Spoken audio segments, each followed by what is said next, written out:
tenho dito já há algum tempo que há uma incompreensão na nossa cultura, e isso inclui a cultura cristã, por que não dizer também a cultura evangélica, com respeito à paternidade.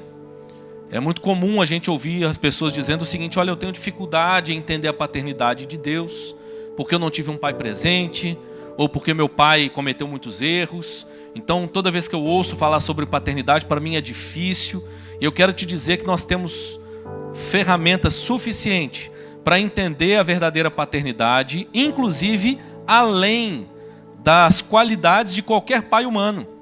O que eu quero te dizer? Há uma incompreensão.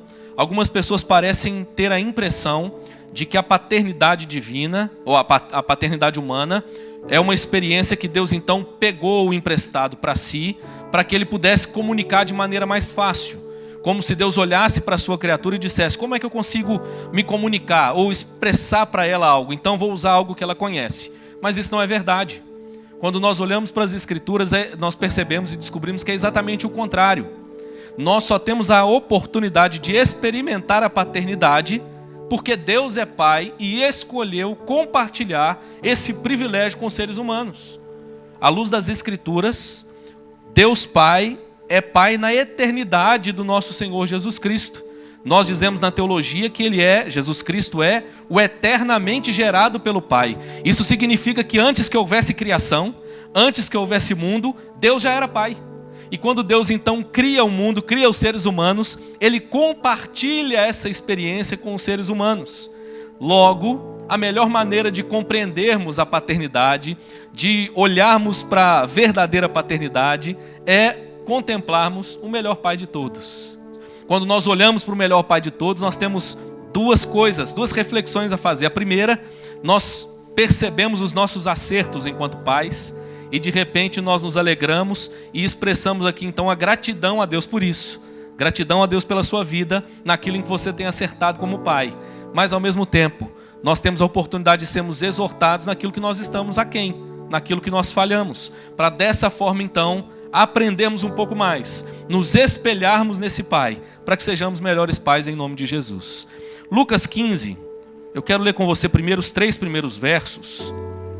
O texto diz o seguinte: aproximavam-se de Jesus todos os publicanos e pecadores para o ouvir, e murmuravam os fariseus e os escribas, dizendo: este recebe pecadores e come com eles. Então lhes propôs Jesus esta parábola. Basicamente, só para explicar aqui essa primeira parte, para a gente então entender o contexto, o texto está colocando 2 grupos de pessoas na presença de Jesus. O primeiro grupo é o grupo chamado de publicanos e pecadores. Esses publicanos e pecadores estavam se aproximando de Jesus com o propósito de ouvir o que ele tinha a dizer. Mas há um segundo grupo. O segundo grupo está aí no verso 2, eram os fariseus e os escribas. Esse grupo era o grupo dos religiosos. E basicamente o que o texto está dizendo é que eles murmuravam. Por quê? Porque Jesus estava recebendo pecadores. Por que é importante essa observação? Porque é nesse contexto que nós vamos ouvir agora 3 parábolas de Jesus. O texto diz muito claramente no verso 3: então lhes propôs Jesus esta parábola. Olhando esses 2 grupos diante de si, Jesus então vai contar agora 3 parábolas. A primeira parábola está aí no verso 3 ao verso 7, é a parábola da ovelha perdida. Ela descreve a ovelha perdida sendo resgatada pelo pastor. O pastor deixa as 99 no verso 4 e vai em busca da ovelha que se perdeu. E quando ele encontra essa ovelha, ele põe nos ombros e a leva para casa. E ele faz isso com alegria, com júbilo. Ele reúne os amigos, ele festeja, ele celebra. Essa parábola, ela já serve por si só para trazer qual é o sentido que Jesus quer compartilhar aqui, ou que Jesus estava compartilhando aqui com esses 2 públicos. E o sentido é: Jesus estava falando acerca da condição humana e da graça que Deus oferece aos seres humanos. Nós éramos todos ovelhas sem pastor, ovelhas perdidas, mas fomos resgatadas pelo bom pastor. Verso 8 ao verso 10, nós vamos encontrar a segunda parábola, é a parábola da dracma perdida. O verso vai dizer, o 8, que uma mulher tinha 10 dracmas, uma espécie de moeda, e essa mulher então perdeu uma delas. Ela então acende uma lâmpada, ela varre a casa e ela começa a procurar, ela faz uma faxina com vistas a procurar e a encontrar aquela dracma que ela tinha perdido. O verso 9 vai dizer que ela então encontra essa dracma e ela faz a mesma coisa que o pastor no bloco anterior. Ela reúne as amigas e as vizinhas e ela então diz: alegrai-vos comigo porque achei a dracma que eu tinha perdido. E aí ele ainda conclui dizendo: eu vos afirmo que de igual modo há júbilo diante dos anjos de Deus por um pecador que se arrepende. Perceba, é a mesma mensagem sendo agora exposta através de uma outra figura. E finalmente Jesus vai concluir com essa terceira parábola, que é a parábola que ficou famosa como a parábola do filho pródigo. Quero te convidar então a ler comigo, a partir do verso 11, para nós então concluirmos a leitura da palavra de Deus nessa manhã. Lucas 15, a partir do verso 11, vai dizer assim: continuou: certo homem tinha 2 filhos. O mais moço deles disse ao pai: pai, dá-me a parte dos bens que me cabe. E ele lhes repartiu os haveres. Passados não muitos dias, o filho mais moço, ajuntando tudo que era seu, partiu para uma terra distante, e lá dissipou todos os seus bens, vivendo dissolutamente. Depois de ter consumido tudo, sobreveio àquele país uma grande fome, e ele começou a passar necessidade. Então ele foi e se agregou a um dos cidadãos daquela terra, e este o mandou para os seus campos a guardar porcos. Ali desejava ele fartar-se das alfarrobas que os porcos comiam, mas ninguém lhe dava nada. Então, caindo em si, disse: quantos trabalhadores de meu pai têm pão com fartura, e eu aqui morro de fome. Levantar-me-ei e irei ter com meu pai, e lhe direi: pai, pequei contra o céu e diante de ti. Já não sou digno de ser chamado teu filho, trata-me como um dos teus trabalhadores. E levantando-se foi para seu pai. Vinha ele ainda longe, quando seu pai o avistou e, compadecido dele, correndo, o abraçou e beijou. E o filho lhe disse: pai, pequei contra o céu e diante de ti, já não sou digno de ser chamado teu filho. O pai, porém, disse aos seus servos: trazei depressa a melhor roupa, vestiu, ponde-lhe um anel no dedo e sandálias nos pés, trazei também e matai o novilho cevado. Comamos e regozijemo-nos, porque este meu filho estava morto e reviveu, estava perdido e foi achado. E começaram a regozijar-se. Aqui, irmãos, nós vamos para um segundo ato. Como quem assiste um teatro, eu queria que você pensasse numa segunda cena, agora descrita por Jesus. Verso 25. Ora, o filho mais velho estivera no campo, e quando voltava, ao aproximar-se de casa, ouviu a música e as danças. Chamou um dos criados e perguntou-lhe que era aquilo. E ele informou: veio o teu irmão, e teu pai mandou matar o novilho cevado, porque o recuperou com saúde. Ele se indignou e não queria entrar. Saindo, porém, o pai procurava conciliá-lo.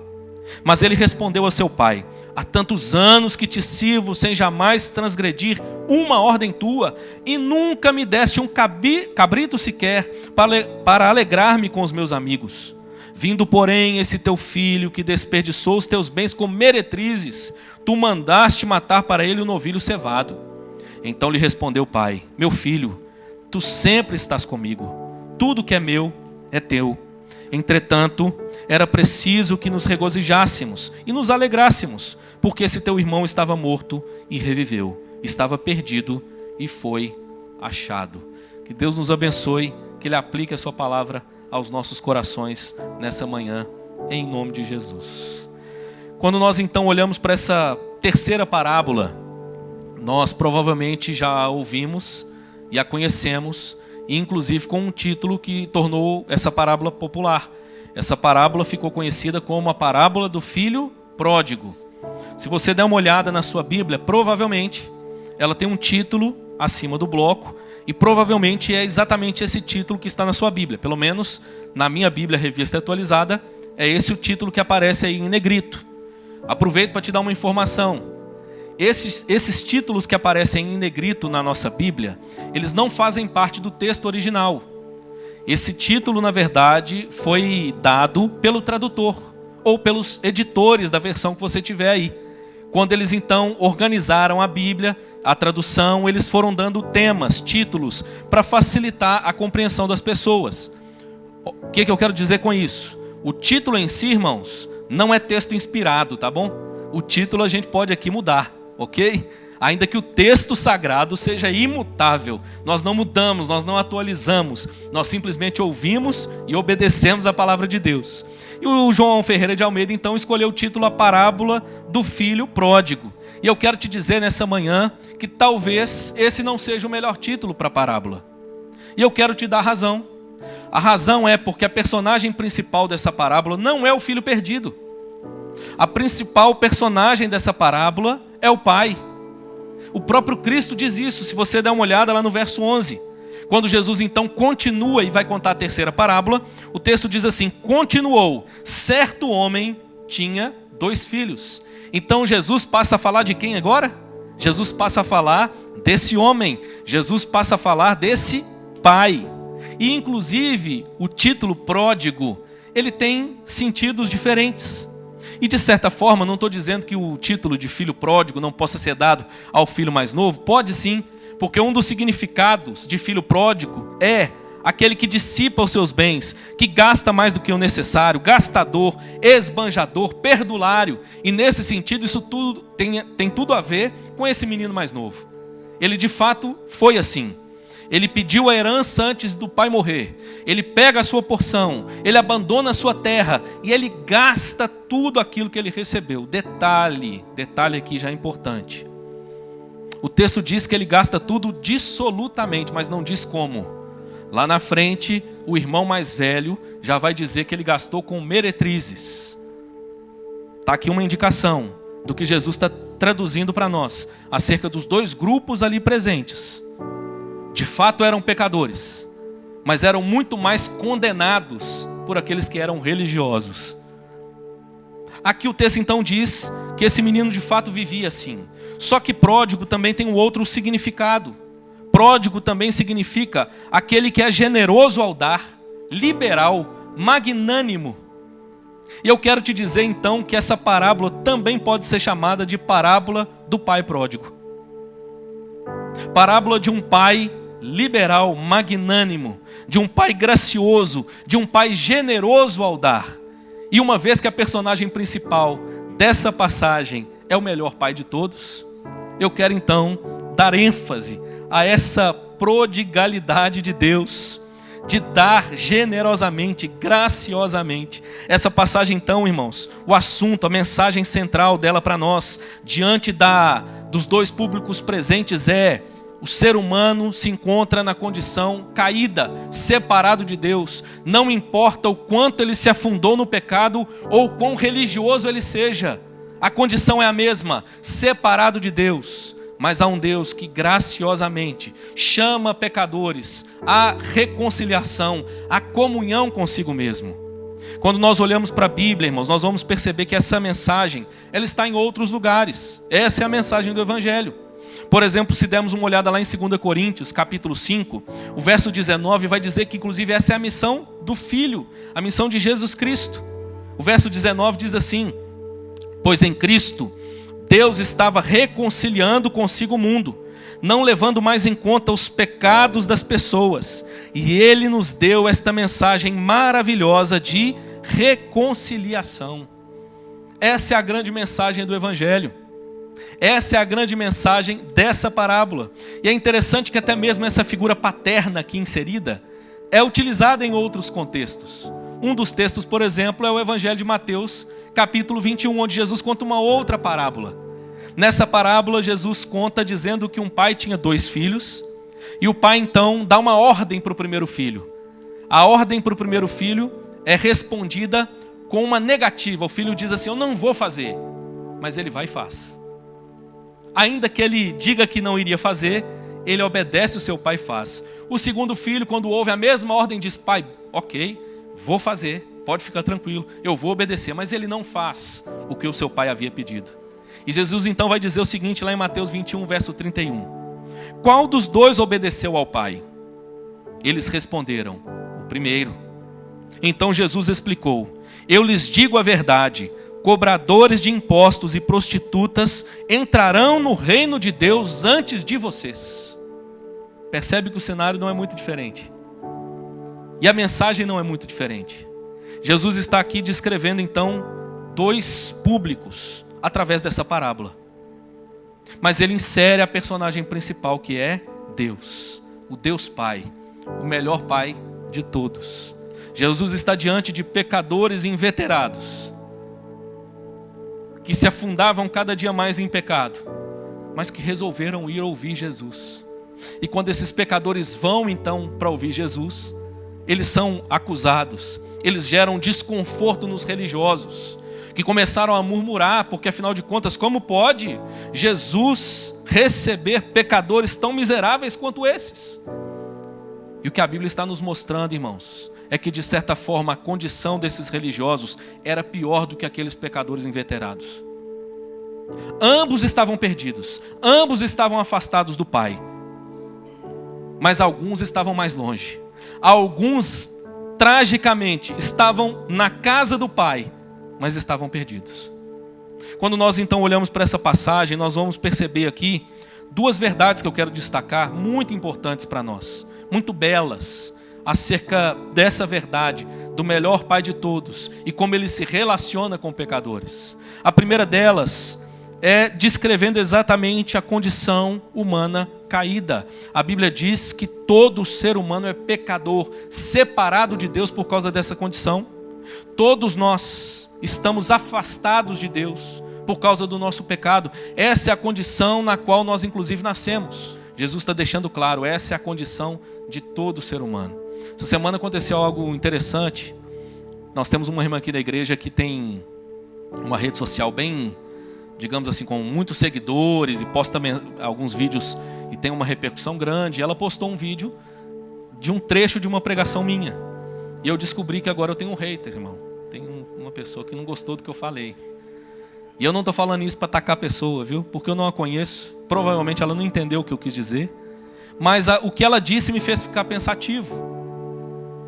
O trecho da mensagem era um trecho de 1 Tessalonicenses capítulo 5, onde claramente o apóstolo Paulo diz: Jesus Cristo virá como ladrão, e para aqueles que não estão em Cristo, a sua vinda será de repentina destruição. E eu estava falando sobre isso, irmãos, sobre como todos comparecerão diante do tribunal de Cristo. E aí o cidadão colocou: isso não é o Evangelho é a graça. O Evangelho é só sobre graça. E eu pensei comigo duas possibilidades: ou ele não entendeu o que eu falei, ou ele é universalista. Ele pensa que todas as pessoas são salvas, porque como pode um Deus de amor não salvar todas as pessoas? Esse é o Deus da cultura, não é o Deus da Bíblia. O Deus da Bíblia diz que todo homem se encontra separado dele, e a menos que ele tenha um encontro com Cristo, que ele se renda a Cristo, a condição que ele vive é de separação, e a consequência será o seu juízo eterno. E eu lembro que eu comentei com a Ingrid, eu disse para ela: não vou nem entrar na questão teológica, vamos entrar na questão filosófica. Se não há condenação, irmãos, qual a necessidade de graça? Não existe graça se não há condenação. Da mesma forma, qual a necessidade de evangelho, de boas novas, se não tiver uma má notícia? A gente leva boas novas para quem teve uma má notícia. E qual é a má notícia? A má notícia é que os pecadores estão afastados de Deus. Mas a boa notícia é que o melhor Pai de todos os convida à reconciliação, os oferece graça sem medida. É sobre isso que Jesus está tratando nessa passagem. Quando nós olhamos então para o primeiro ato aqui descrito, o que nós vamos encontrar? O filho mais novo e como ele estava perdido. O texto vai dizer no verso 12, por exemplo, que ele desejava os bens do pai, mas não o seu pai. Mas o que é que um filho mais deseja, senão a presença do seu pai? Mais do que qualquer presente, mais do que qualquer outro benefício. O que um filho precisa e deseja é a presença do seu pai, quanto mais do melhor pai de todos. Mas o texto diz que esse filho mais novo não era assim. Ele desejava os bens do pai mais do que o seu pai. Ele desejava os prazeres que a vida pode oferecer mais do que o deleite, o prazer de estar na presença do seu pai. Quando a gente olha para o verso 13, ele vai mostrar para nós que ele desonra o seu pai. Ele desonra não apenas o seu pai, mas ele desonra também a sua comunidade. Quando ele pede ao seu pai os seus bens, a sua herança, aquilo era um ato de extrema desonra. É como se ele dissesse com as suas palavras que ele desejava que o seu pai estivesse morto. E ele desonra não só o seu pai com esse pedido, mas ele desonra também toda a sua comunidade. Há problema não apenas na relação dele com o seu pai, como na relação com seus iguais. Ele então pega a sua porção e abandona a sua terra, abandona o seu povo e vai para uma outra terra gastar aquilo que ele havia recebido. Perceba, meu irmão, essa é a condição do homem sem Deus, totalmente perdido, afastado e separado não apenas de Deus, mas em certo sentido, afastado da comunhão com o seu próximo. Quando nós olhamos para esse texto, ele ainda vai nos mostrar como que esse filho então, separado de Deus, afastado de Deus, representa os pecadores inveterados. Talvez você que me ouve aqui nessa manhã, talvez você de casa, tem vivido dessa forma, entregue aos seus prazeres. Essa é uma das formas primitivas de humanidade. Viver de acordo com a sua volição, com a sua vontade. Dar vazão a todos os seus desejos. As crianças são assim. Você que está educando filhos, passa por uma experiência como a minha. A Malu, vou falar da Malu, que é a menorzinha, 2 anos. Se eu der uma bala para a Malu fica feliz demais, porque é o que a alma dela deseja. Mas o que ela pede quando eu trago uma bala? 2. Quero 2. Aí o pai põe uma bala em cada mão. Ela come as 2 balas. E o que ela quer depois? Mais bala. E se o pai der, o que ela vai fazer? Vai comer doce até passar mal. Assim são as crianças. E tem muito adulto que parece que não cresceu ainda. E segue vivendo em busca dos seus desejos, deleites e prazeres. Mas o melhor pai de todos ama e educa os seus filhos. O melhor pai de todos convida o seu filho a amadurecer, a se transformar, a experimentar a sua graça. Segundo ato, irmãos, quando nós pensamos acerca dessa condição caída do homem, nós também somos apresentados ao filho mais velho. O filho mais velho também está perdido, mas agora tragicamente perdido dentro de casa, dentro da casa do pai. Se você der uma olhada no verso 28, você vai perceber que ele também desonra o seu pai.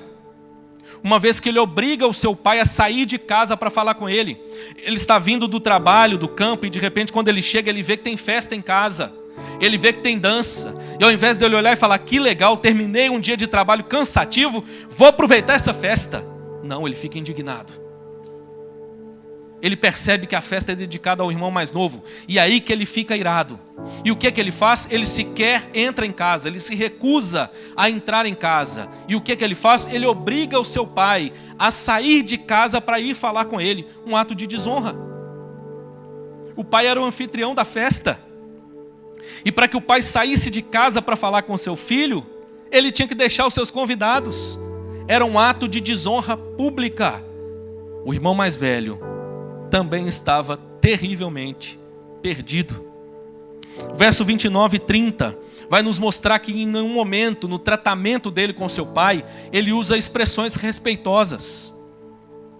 A maneira dele tratar com seu pai é exigindo direitos. Ele não usa expressões que denotem respeito em relação ao seu pai. Esse é o filho mais velho perdido dentro de casa. Aliás, uma das expressões que ele chega a utilizar no verso 29 é: todos esses anos tenho trabalhado como escravo. A ideia aqui é de alguém que entendia que as suas obras, os seus feitos, o tornavam agora alguém que tinha direitos diante do seu pai. Ele havia feito o que ele julgava ser o necessário para que o pai agora o honrasse.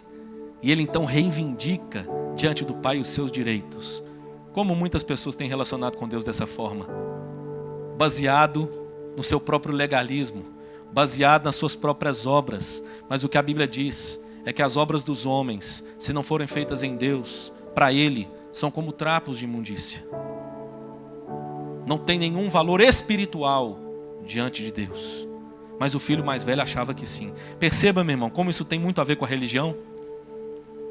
O empreendimento humano e como as pessoas, agora por aquilo que elas fazem, elas se julgam mais dignas do que as outras, mais dignas diante de Deus. Lembro de uma vez que eu estava andando lá no meu bairro, no Planalto, quando eu morava em Belo Horizonte, e encontrei um jovem rapaz que eu já encontrava com ele há algum tempo. Conversava, ele me cumprimentava e daí começou a surgir uma conversa. E aí uma vez eu estava numa sorveteria, ele também. E ele estava antes, na verdade. Eu entrei, quando eu entrei, ele, e aí, meu irmão, graça e paz e tal. Eu cumprimentei. E como é que estão as coisas? Eu falei, estamos levando aí, estamos enfrentando uns problemas, mas está tudo caminhando. Não, de jeito nenhum. Você não pode falar assim. Você é filho do rei. Deus nos chamou para ser cabeça e não cauda. Aquele discurso que você está acostumado a ver, de muito religioso por aí. Eu era adolescente, irmãos. Eu lembro que a única coisa que eu consegui responder para ele foi o seguinte. Falei, eu sei muito bem que eu sou filho do rei. Mas é justamente por isso. Porque eu lembro que teve um filho dele que foi pendurado numa cruz. Foi escarnecido, esbofeteado. A vida dele não foi nada fácil. Nas entrelinhas, por favor, deixa eu comer as lutas aqui comigo. Mas perceba, meu irmão, como que a religiosidade cega as pessoas e elas começam a olhar umas para as outras de cima para baixo. Assim eram os escribas e fariseus. Irmãos, o que Jesus está mostrando é que somos todos pecadores, todos na mesma condição. O filho mais velho estava perdido dentro de casa. Ele também se separou do seu pai. O mais novo se separou e foi embora, mas ele se separou do seu pai dentro da própria casa. A primeira mensagem desse salmo, então, irmãos, é acerca da condição humana. Precisamos nos lembrar, inclusive nós que já conhecemos a graça de Deus, precisamos nos lembrar, irmãos, que se não fosse a graça de Deus, se fosse retirada de nós a sua graça, se fosse retirado de nós a boa mão de Deus, irmãos, nenhuma coisa a mais nós teríamos que nos diferenciaria daquele pecador mais inveterado. Precisamos nos lembrar dessa verdade. Quando nós olhamos para esse texto, então, nós vamos descobrir que há uma segunda mensagem maravilhosa, poderosíssima, que complementa a primeira, que é necessária à primeira e que, na minha opinião, irmãos, traz todo o sabor para essa passagem. Se num primeiro momento esse texto vem com a intenção de nos mostrar a condição do homem, estamos todos separados de Deus, afastados de Deus, a menos que tenhamos um encontro com Cristo e sejamos reconciliados dessa forma com o Pai. A segunda mensagem, irmãos, é a mensagem da graça divina, é a mensagem da graça do Pai, é a mensagem da bondade, do amor, da compaixão, da misericórdia do Pai.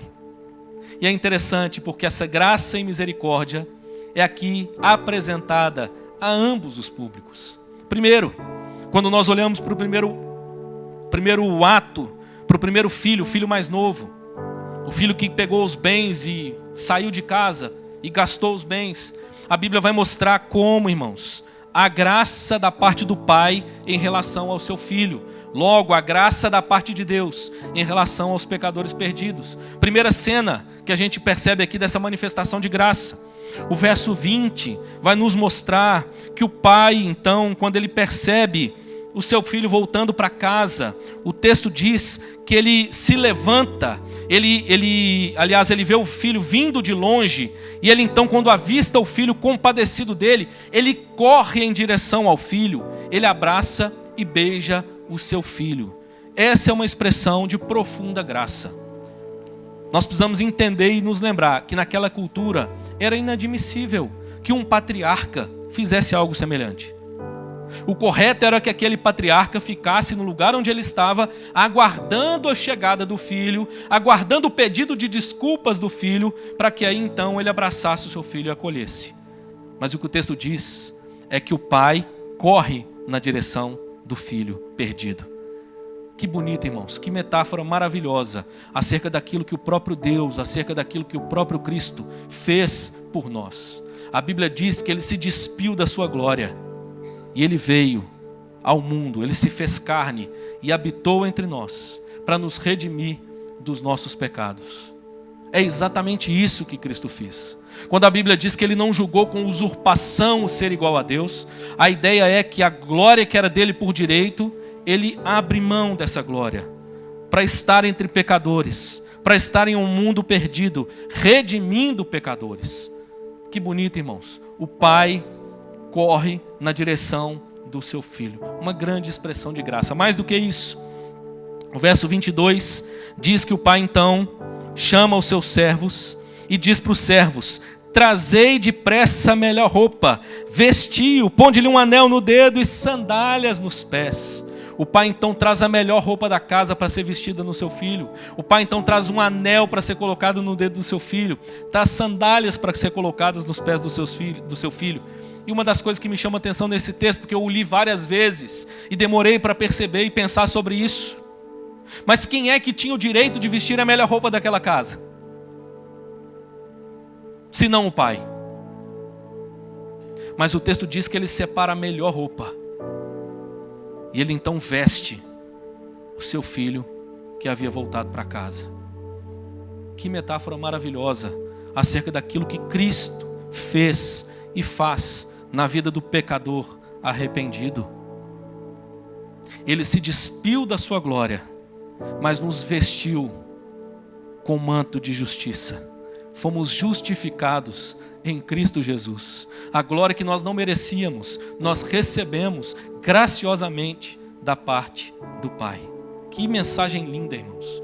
Mais do que isso, o verso 23 vai dizer que o Pai ainda manda matar o novilho cevado. O que era o novilho cevado? O novilho cevado era o gado que eles engordavam para as ocasiões especiais. Provavelmente para você hoje é diferente. Hoje nós comemos carne praticamente todos os dias. Todo dia nós temos uma mistura para pôr no prato. Naquela época não era assim. Eles não comiam carne todos os dias. A carne era um elemento dos momentos mais festivos. Ainda mais o novilho da engorda. Esse novilho geralmente era preparado, ia sendo engordado para aquelas ocasiões mais especiais, como por exemplo uma festa de casamento.